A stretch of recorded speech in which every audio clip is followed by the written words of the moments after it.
তো hi guys, welcome to my channel blog A happy day. তোমরা কেমন আছো সবাই? আই হোপ যে তোমরা খুব খুব খুব ভালো আছো। নতুন ব্লগে আপনাদের স্বাগত জানাই। তো আমি এখন চলে যাব উত্তরণ দত্তের ঠাকুর বাড়ি। তো আমি এখন মগরা ফ্লাইওভার ব্রিজের সামনে দাঁড়িয়ে আছি। তো আমি সোজা যাবো গিয়ে উত্তরণ দত্তের ঠাকুর বাড়িতে গিয়ে আবার আপনাদের সাথে কথা হবে। এই দেখুন, এই রাস্তাটা সোজা ডান দিক দিয়ে চলে এলেই সামনে এই যে উত্তরণ দত্তের ঠাকুর বাড়ি। এটা হচ্ছে মেন ঢোকার গেট। দেখুন,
গাছটা দেখছেন, এই গাছটা হচ্ছে মাধবীলতা গাছ। এই মাধবীলতা গাছ 500 বছরের পুরনো। দেখুন,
এখানে শ্রী শ্রী শ্রীমৎ উত্তরণ দত্ত ঠাকুরের সমাধি।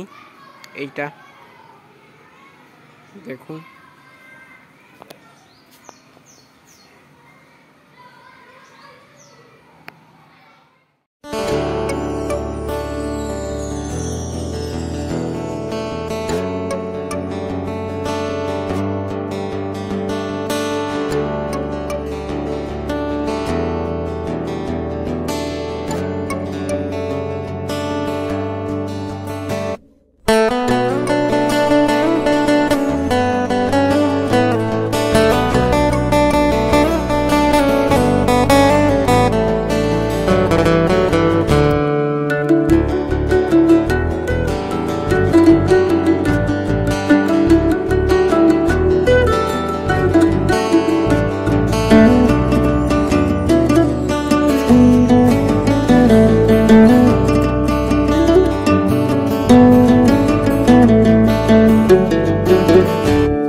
করে না, খুব নিচু জাতি, যার ছায়া কেউ মারাতো না, সে রান্না করলে কেউ প্রসাদ নেবে, যাই হোক দায়িত্বটা পড়লো।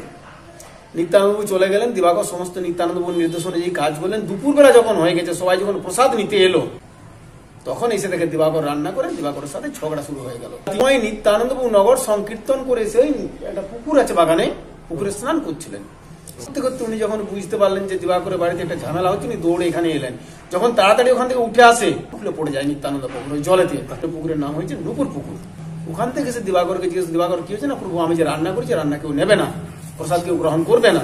আছে প্রত্যেকে করজোড়ে নিবেদন করলেন, তবু কেউ নিল না। তখন নিত্যানন্দবাবু বললেন, দিবাকর তুমি যে রান্না করেছো তার হাতাটা কোথায়? দিবাকর একটা কাঠের লাঠি দেখালেন, সেই লাঠিটাই বললেন যে এটা দিয়ে রান্না করেছি। না ঠিক আছে, ওই লাঠিটা তুমি এই জায়গাটায় পুঁতে দাও। নিত্যানন্দবাবু নির্দেশ দিলেন, দিবাকর দত্ত পুঁতে দিলেন। সঙ্গে সঙ্গে একটা গাছের সৃষ্টি হলো। নিত্যানন্দবাবু নামকরণ করলেন মাধবীলতা। যখন সৃষ্টি হয়ে গেল, আর কাউকে বলতে হয় না তোমার প্রসাদ না, ওইখানে বেরিয়ে এখান থেকে চলে গেল।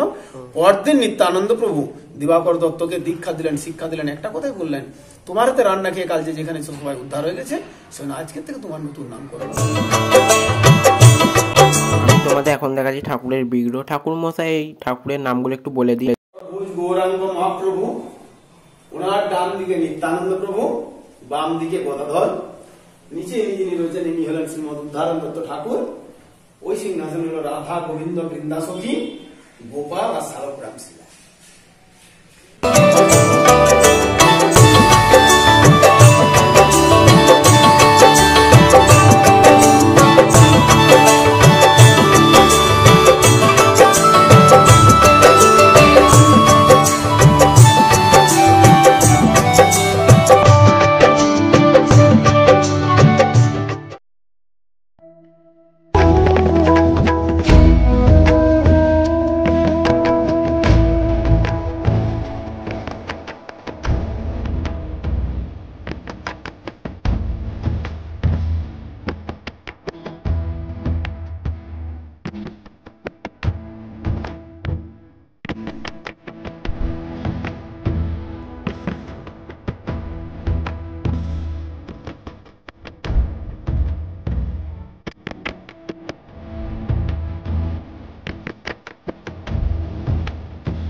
এখন নুপুর পুকুর আছে এখানে, নুপুর পুকুরের দিকে যাচ্ছি।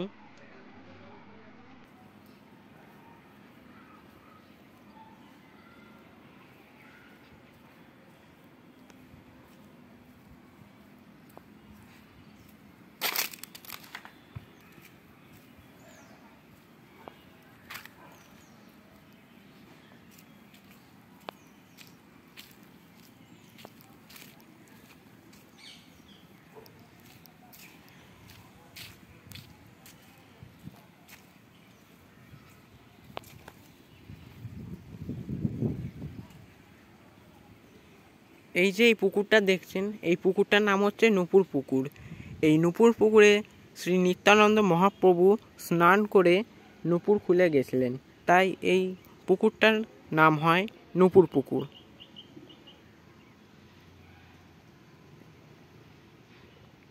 বাঁধানো পুরো দেখুন।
বন্ধুরা, এই উদাহরণ দত্তের ঠাকুরবাড়ির ব্লগটা কেমন লাগলো আমাকে অবশ্যই কমেন্টে জানাবেন, এবং যদি ব্লগটা ভালো লেগে থাকে লাইক করবেন, শেয়ার করবেন এবং আমার চ্যানেলটিকে সাবস্ক্রাইব করে পাশে থাকবেন। সবাই ভালো থাকবেন, সুস্থ থাকবেন এবং সাথে সাথে আমার ব্লগগুলো দেখতে থাকবেন। দেখা হবে আবার পরের কোনো একটা ব্লগে। ততক্ষণের জন্য বাই।